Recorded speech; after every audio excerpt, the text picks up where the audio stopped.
Good afternoon बेटा। कैसे हैं सभी बच्चे? कैसे हैं मेरे सभी प्यारे प्यारे बच्चे? कि आप पढ़ रहे हैं काइंड्स ऑफ नाउन। तो काइंड्स ऑफ नाउन जो है आज मैं कंप्लीट कर दूंगी आपका, और फिर पढ़ाएंगे आपको बुक। तो काइंड्स ऑफ नाउन पढ़ लीजिए, आज लास्ट है। 3 काइंड्स ऑफ नाउन पढ़ लिए ना आपने? Common noun, proper noun, collective noun. अरे कल तो मैंने बिल्कुल सिंपल सा तर्क दिया था, है ना? वो भी नहीं किया।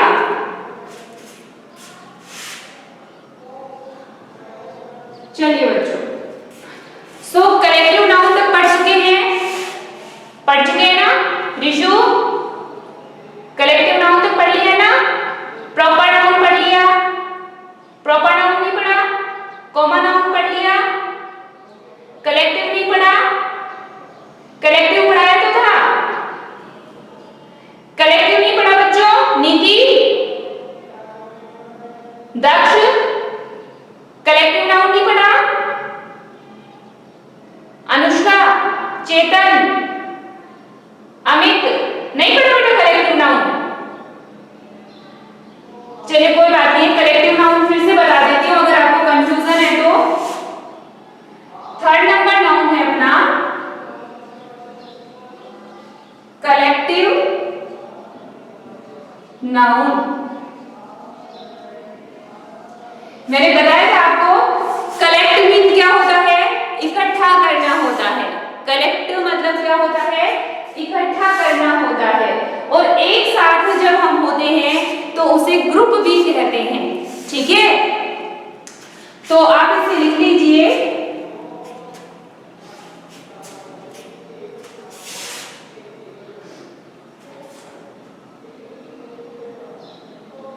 the noun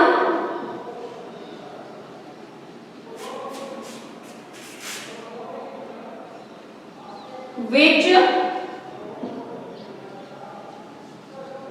represents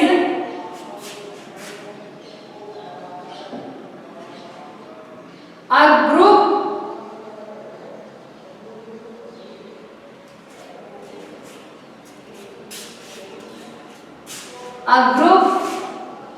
of persons,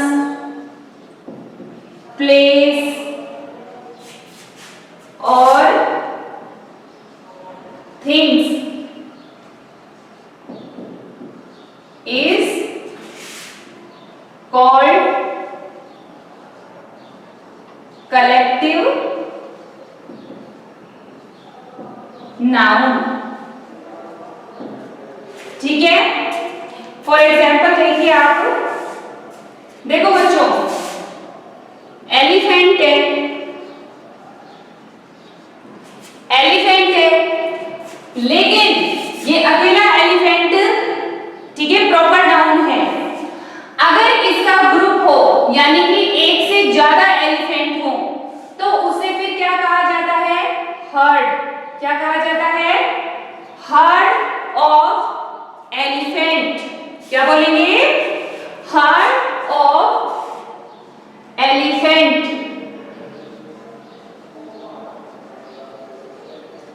heard of elephant यानी कि एलिफेंट का समूह। तो ये हर्ड क्या है बच्चों? ये कलेक्टिव नाउन हो गया, ठीक है? और देखिए, सोल्जर, अगर हम लेते हैं सोल्जर, सोल्जर सिपाही, अगर ये सोल्जर एक से ज्यादा हो, एक से ज्यादा का ग्रुप हो, तो उसे क्या कहते हैं बेटा? आर्मी। क्या कहते हैं उसे?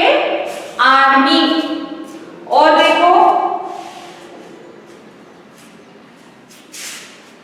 अगर मैं लिखूं मैन, अगर मैं लिखूं वुमन, लेकिन इन दोनों को ही, अगर इन दोनों का ही ग्रुप हो, एक से ज्यादा मैन वुमन इकट्ठे हो जाते हैं, तो उसे क्या कहा जाता है? पीपल, लोग। लोग कौन होते हैं? मैन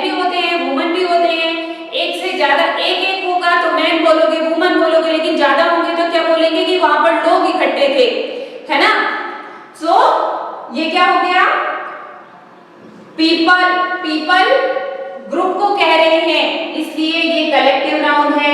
आर्मी क्या है? कलेक्टिव नाउन है। समझ गए बच्चों? समझ में आया सभी को? बोलो, समझ में आ गया? ठीक है, तो जिन बच्चों ने कल नोट नहीं किया था वो नोट कर लीजिए। ऐसे ही बच्चों, ये एग्जाम्पल है ना, एग्जाम्पल ये लीजिए। तो अब कलेक्टिव नाउन का अगर कोई आपसे एग्जाम्पल पूछे तो आप बता सकते हो हर्ट, आर्मी, पीपल। ठीक है, नोट कर लीजिए आप।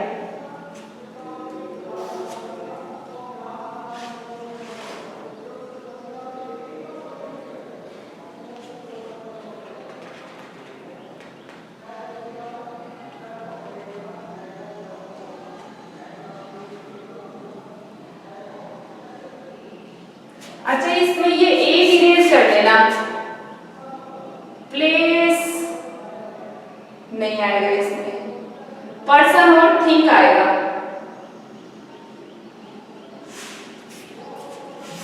ऑफ पर्सन और थिंग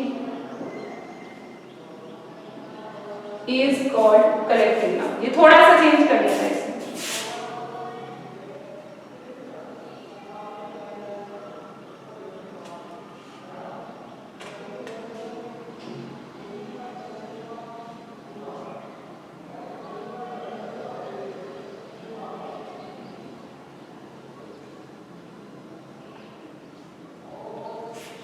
ठीक है बच्चों, अब आपका जो काउंटेबल नाउन है वो कंप्लीट हो चुका है। काउंटेबल नाउन में मैंने आपको 3 नाउन बताए हैं। कौन कौन से?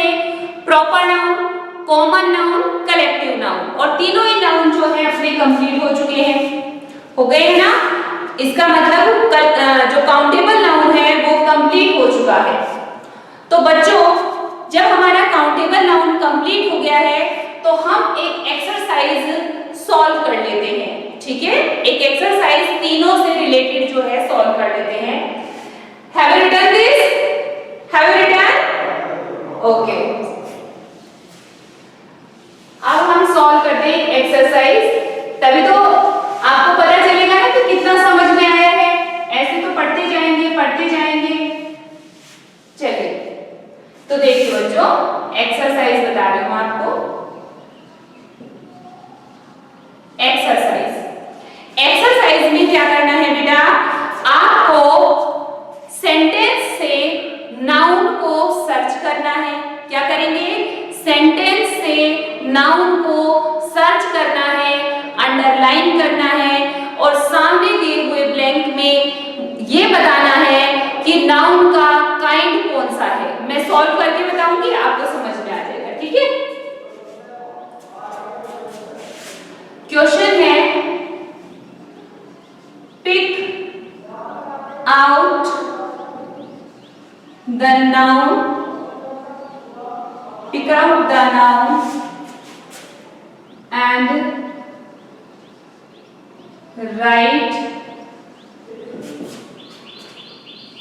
the kind of noun। ठीक है, जैसे देखो, एक सेंटेंस में लिखती हूं, I go to the church on Sunday. I go to the church on Sunday। I go to the church on Sunday। बच्चों बताओ यहां पर नाउन कौन कौन है? देखो, कोई भी नेम होगा वो क्या होगा? नाउन होगा। आई कोई नेम है? नहीं, ये प्रोनाउन है। गो क्या है? गो क्या है? वर्ब है। टू द क्या है? प्रीपोजिशन है। ये द यहाँ पे आर्टिकल है। द यहाँ पे क्या है? आर्टिकल है। अब देखो बच्चों, चर्च और संडे, चर्च और संडे। चर्च जो है पूजा करने की जो जगह होती है, ठीक है, उसका ही एक नाम है चर्च, ठीक है। और यहाँ पर क्या दिया हुआ है? संडे। क्या दिया हुआ है यहाँ पे? संडे। डे का नाम है संडे, डे का नाम है। अब ऐसे तो दिन कोई भी दिन हो सकता है, लेकिन जब प्रॉपर्ली कहा गया है संडे, क्या कहा है? संडे, तो ये क्या हो गया? Proper noun. ऐसे आपको आगे ब्लैंक मिलेगा, अंडरलाइन करो, अंडरलाइन करो नाउन को। और फिर यहाँ पर नाउन का नेम क्या है? किस तरह का नाउन है यहाँ पर? प्रॉपर नाउन, प्रॉपर नाउन, ठीक है। और देखो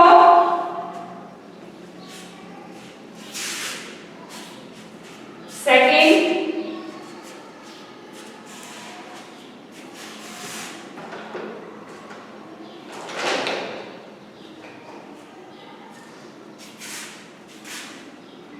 cats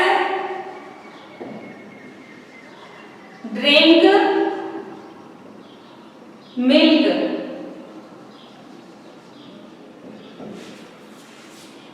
cats drink milk। अब क्योंकि जो नाउन आपने पढ़ा है अभी उसकी बात करेंगे, ठीक है। तो देखो यहाँ पर कैट क्या है? एनिमल का नेम है, तो कैट क्या हुआ? नाउन हुआ। और क्या है यहाँ पर नाउन? मिल्क है, दूध है, ठीक है ना। ये अभी आएगा, ये जो मिल्क वाला है ना, ये अभी आएगा आगे, ये अनकाउंटेबल नाउन में शामिल है, लेकिन फिर भी है तो नाउन, ठीक है। तो कैट है, मिल्क है, ये कैसे नाउन है बच्चों? ये यहाँ पर मिल्क तो जो है ये तो मटेरियल नाउन में आएगा, ठीक है। तो आप इसको अंडरलाइन करें तो कर लीजिए, नहीं करें तो कैट को तो लिख ही सकते हैं। कैट कैसा नाउन है? कैट कैसा नाउन है?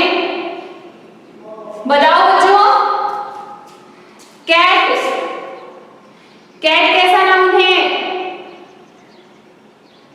हाँ, कोमल। कैसा नाउन है? कोमल। बच्चों कंफ्यूज होने की जरूरत नहीं है। अगर आपको ऐसा लगे कि कैट तो जो है, अरे ये तो प्रॉपर नाउन है क्योंकि उसका नाम है, नहीं बच्चों, कैट तो हम जितने भी कैट हैं सबको कैट ही बुलाते हैं, इसलिए वो कॉमन नाम है, वो उस जानवर का कॉमन नाम है, ठीक है। ये कॉमन नेम हुआ, ठीक है, तो ये हो गया common noun.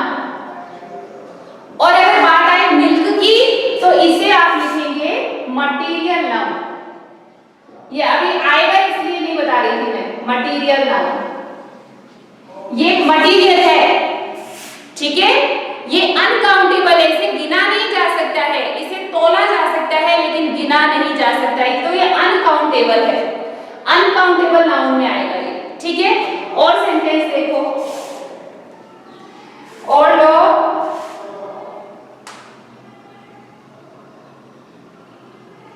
our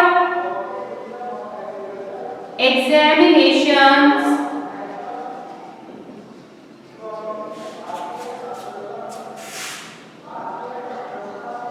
will be held on Friday। बताओ बच्चों नाउन कौन है? एक बात तो ध्यान रखना, जो प्रॉपर नाउन होता है ना, प्रॉपर नाउन, प्रॉपर नाउन का फर्स्ट लेटर हमेशा कैपिटल होता है, जैसे फ्राइडे का एफ कैपिटल है।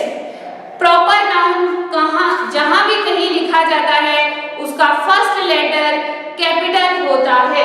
तो फ्राइडे कैसा नाउन है बच्चों? प्रॉपर नाउन है। कैसा नाउन है? प्रॉपर नाउन है, ठीक है, प्रॉपर नाउन हो गया।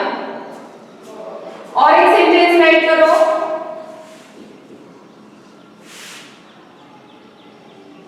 Generally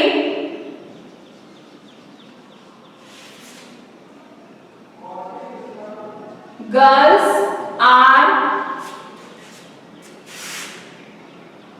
fond of fashion.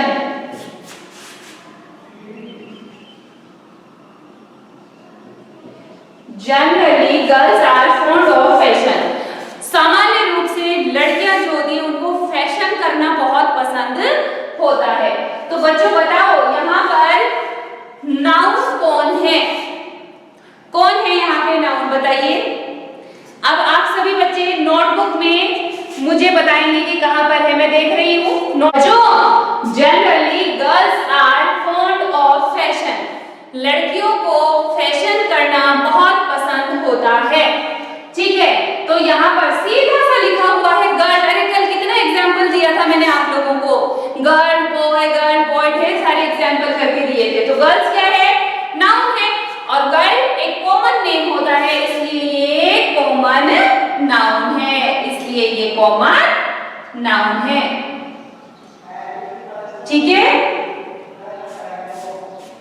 और एक लिखेंगे last, cattle are grazing, cattle are grazing in the field.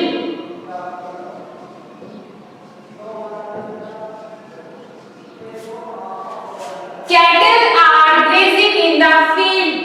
Cattle पशु, कई सारे कैटल जो है, पशु जो हैं वो फील्ड में घास चर रहे हैं। बताओ बच्चों, फटाफट से बता दो।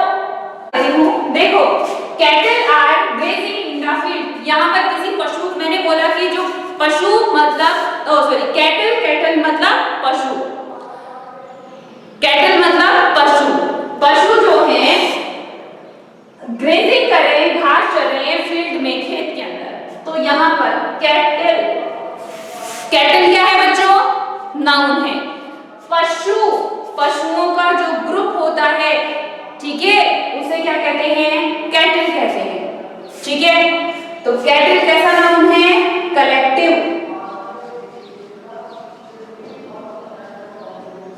कैटल कैसा नाउन है? कलेक्टिव नाउन है। ठीक है बच्चों, सो इसके साथ ही जो है आपका काउंटेबल नाउन कंप्लीट हो गया है, और अब हम पढ़ेंगे अनकाउंटेबल नाउन का पहला काइंड यानी कि मटीरियल नाउन, और सेकंड पढ़ेंगे एब्स्ट्रैक्ट नाउन। ठीक है, चलिए। So have you noted? Note तो कर लिया सभी बच्चों ने? कर लिया है? नोट कर रहे हैं? सभी ने कर लिया है? ठीक है बच्चों,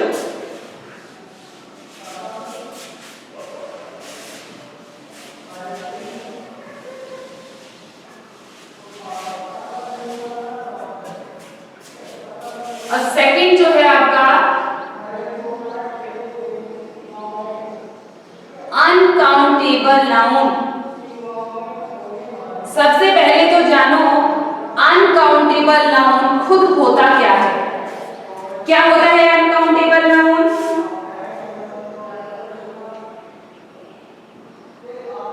the nouns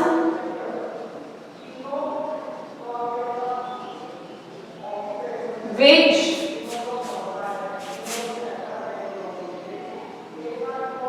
cannot be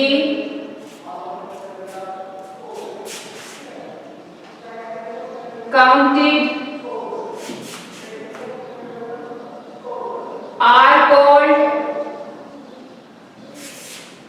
uncountable noun।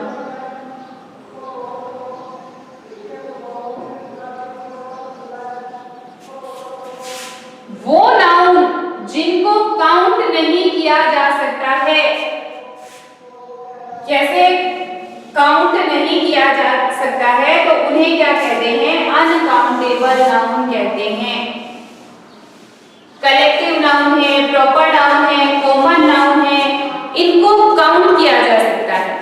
ठीक है, उनको काउंट किया जा सकता है, लेकिन जो अनकाउंटेबल नाउन होते हैं इन्हें काउंट नहीं किया जा सकता है। और इसके टू काइंड होते हैं, है ना, जो मैंने आपको राइट करवाए थे। फिर से एक बार इसको थोड़ा सा प्रॉपरली लिखने के लिए हम मेंशन कर देते हैं। There are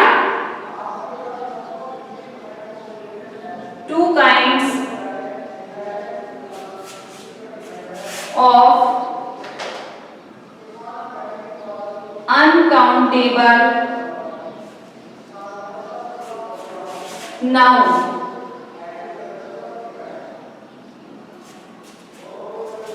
First is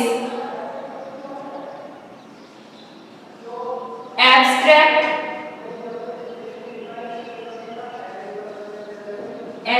noun, and second is material noun.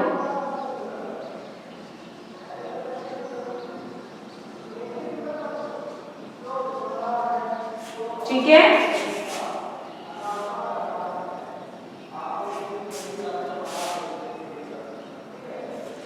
अब बच्चों एब्स्ट्रैक्ट जो नाउन होता है वो दिखाई नहीं देता है, उसे महसूस करना होता है। ठीक है, जो ऐसे वर्ड्स हैं, जो ऐसे नाम हैं जिन्हें हमने किसी फीलिंग को दिया है, जैसे खुश होना, दुखी होना, ठीक है, ये हमने किसी फीलिंग को ये नाम दिए हैं।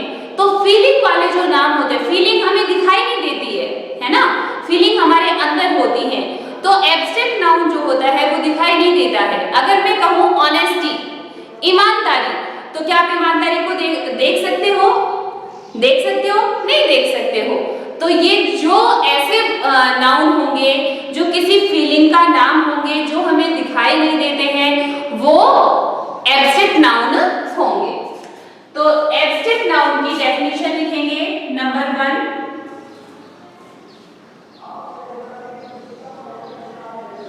एब्स्ट्रैक्ट नाउन क्या होते हैं बच्चों? Abstract noun the feeling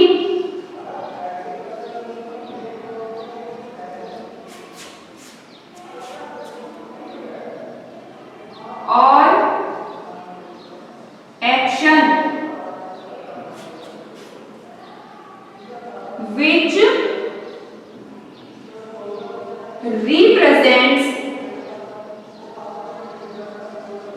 which represents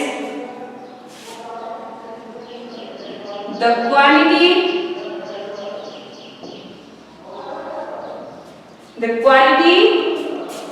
of a man or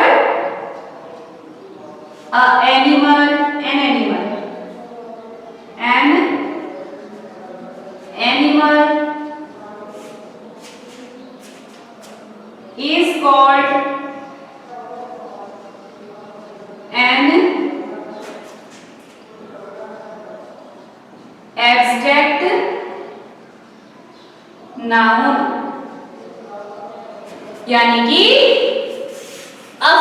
या तो कोई फीलिंग हो या ऐसा एक्शन जिससे पता चलता है किसी मैन या एनिमल की क्वालिटी का, जैसे कि Ram is a honest boy, Ram is a honest boy, Ram एक ईमानदार लड़का है। यहाँ पर राम की क्वालिटी पता चली, यहाँ पर राम की क्वालिटी पता चली ना। इसी तरह से he always speak the truth, वो हमेशा सच बोलता है। तो इससे क्या पता चला? क्वालिटी पता चली, है ना। एग्जाम्पल लिख लो।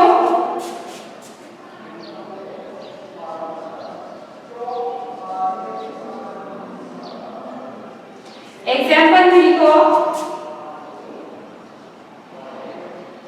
Honesty is the best policy।